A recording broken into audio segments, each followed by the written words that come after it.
Literary genre.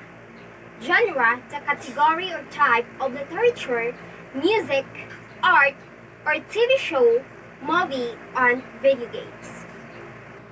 Genre originate from the French word meaning kind or type. As a literary device, genre refers to a form, class, or type of literary work. The primary genres in literature are poetry, drama or play, essay, short story, and novel. So the term genre is used quite often to denote literary subclassifications or specific types of literature such as comedy, tragedy, epic, poetry, thriller, science fiction, and romance. So I have here some basic literary genres. First is fiction. So fiction is a made up or imagined story. Second, a non-fiction. So non-fiction, an account of a subject which is presented as fact. This presentation may be accurate or not.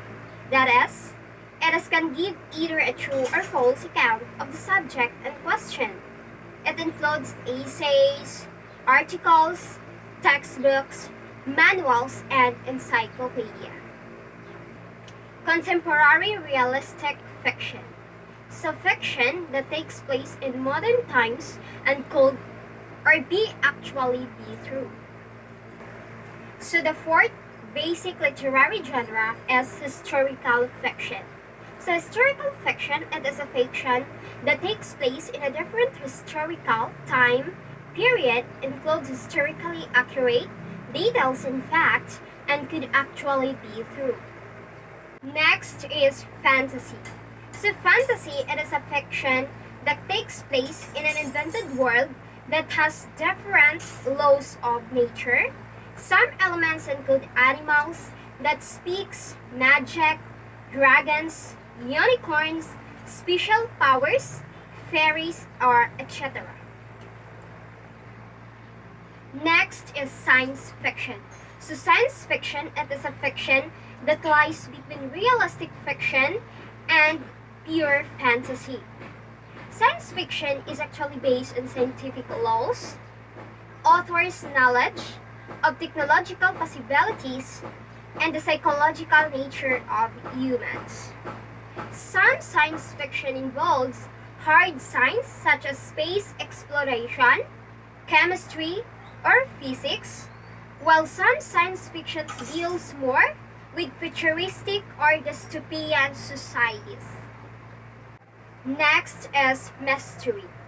Mystery is a fiction that involves a suspenseful event, often a crime or some type. The reader uses clues from the story and gradually discovers who has committed a crime to solve the mystery by the end of the story. Whodunit? Many mysteries include a sleuth or detective and a variety of suspects. The next basic literary genre, which is horror.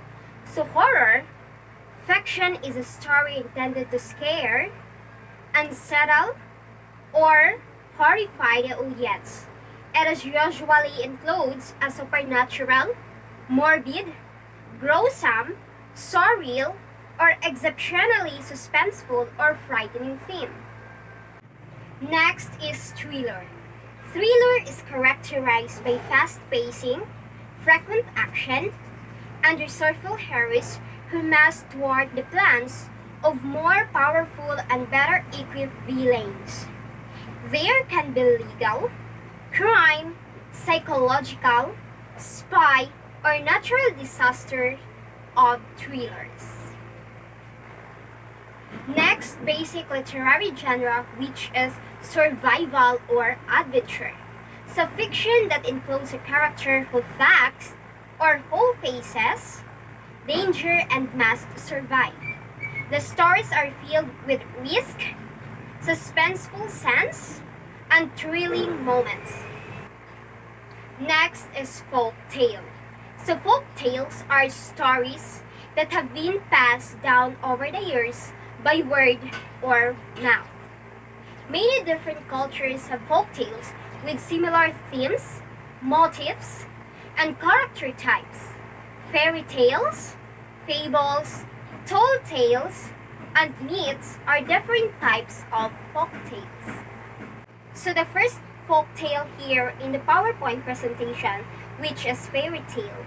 So fairy tales are folk tales that contain elements such as a happy ending, magic, elements that occur in the trees such as wishes or siblings, riddles and disguises, and character types such as the weak witch, handsome prince, and damsel in distress.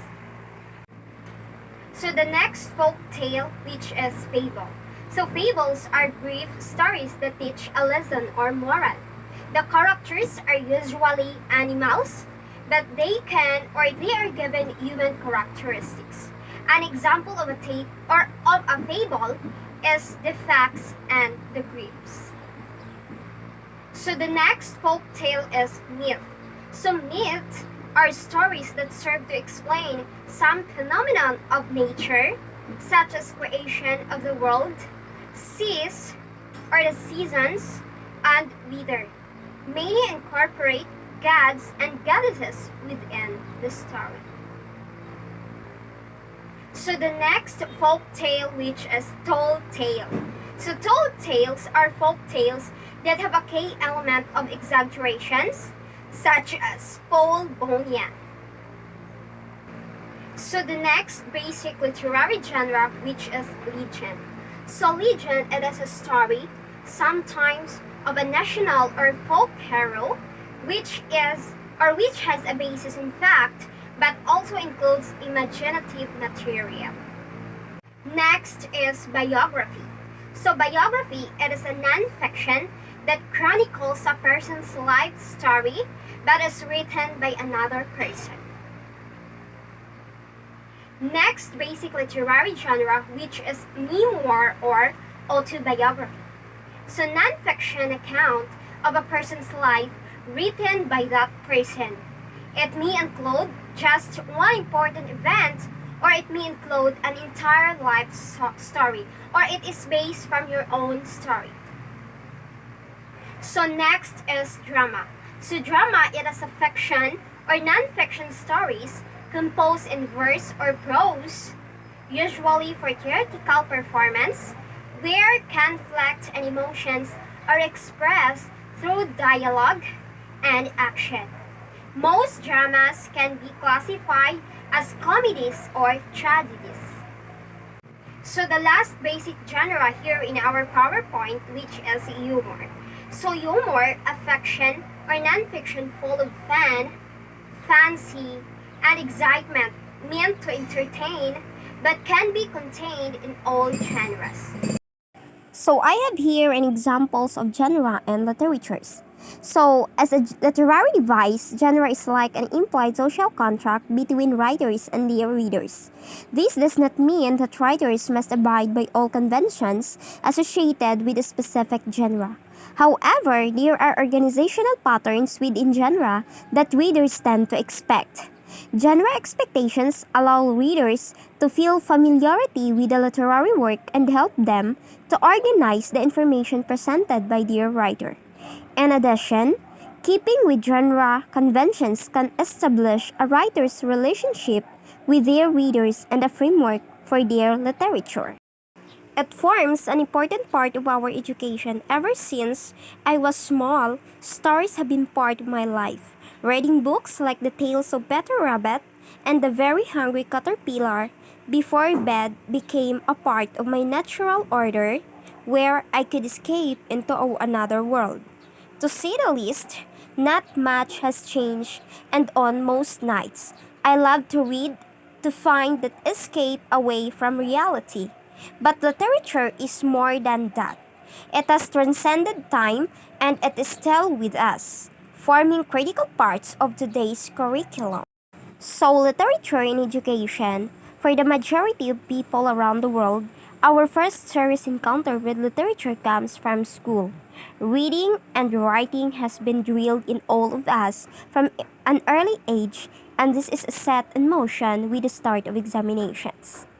Being able to empathize with a group of characters written on a page is categorical and from a student's perspective a necessary skill. Additionally, the ability to sense themes and messages opens us up to another way of thinking. Literature becomes a vessel. The 130 million books which have been published around the world are guides for us as a reader and generate a bridge for them to learn something new.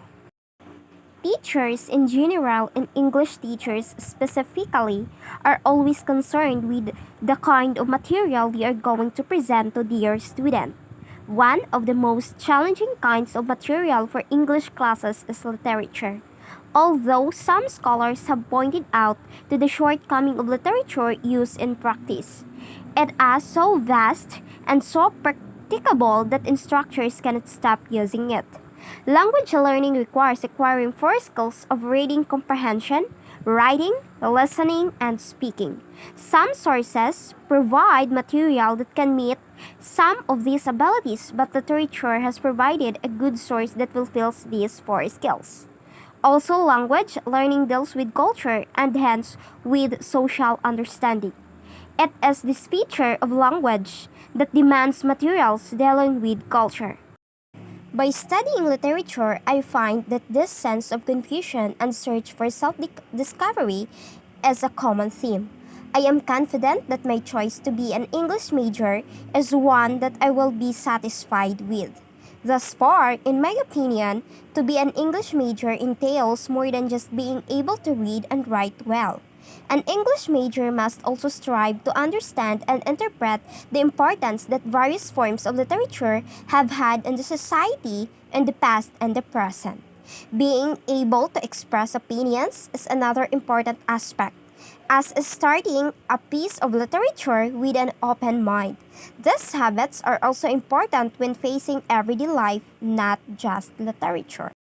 The chance to read and write is something that everyone should be able to experience. Literature in all forms is everywhere in today's society. And with this idea, it is clear just how important it is. Whether it is studied in the classroom, read for pleasure or purpose, literature is a central part of many lives.